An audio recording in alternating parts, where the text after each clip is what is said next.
Some of them are going to sound like, well, you've heard it before, but it's worth re-emphasizing. I think the first is you need to work, depending upon how well you want to do, and particularly if you're starting a company, you need to work super hard.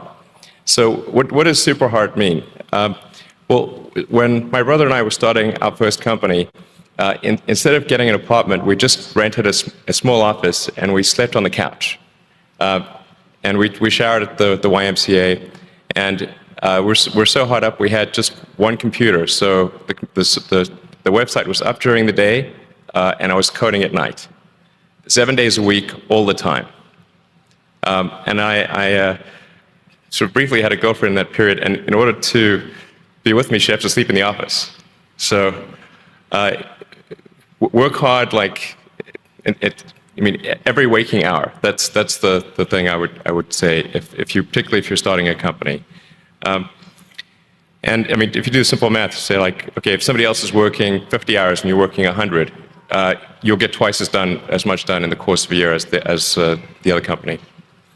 The other thing I'd say is that if you're creating a company or if you're joining a company, the most important thing is to attract great people. So either join a group that's amazing that you really respect, or if you're building a company, you've got to gather great people. I mean, all a company is a group of people that have gathered together to create a product or service. And so depending upon how talented and hardworking that group is, and the degree to which they are focused cohesively in a good direction, that will determine the success of the company. So do everything you can to gather great people if you're creating a company. Then I'd say focus on signal over noise. A lot of companies get confused. They spend money on things that don't actually make the product better. So, for example, at Tesla, we've never spent any money on advertising. We put all of the money into R&D and manufacturing and design to try to make the car as good as possible.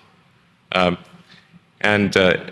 think that's the way to go. So, for any given company, just can keep thinking about, are these efforts that people are expending, are they resulting in a better product or service? And if they're not, stop those efforts. And then the final thing is to sort of don't just follow the trend. So you may have heard me say that it's good to think in terms of the physics approach of first principles, which is, rather than reasoning by analogy, you boil things down to the most fundamental truths you can imagine, and you reason up from there. And this is a good way to figure out if something really makes sense, or if it's just what everybody else is doing. It's hard to think that way. You can't think that way about everything. It takes a lot of effort. But if you're trying to do something new, it's the best way to think. And that framework was developed by physicists to figure out counterintuitive things like quantum mechanics. So it's really a powerful method. Anyway, so that's, and then I think that the final thing I would encourage you to do is, now is the time to take risk. You don't have, you don't have kids. Your obligation. Well, sorry, probably don't have kids. But as you get older, your obligations increase. So and once you have a family, you start taking risk not just for yourself, but for your family as well. It gets much harder to do things that might not work out.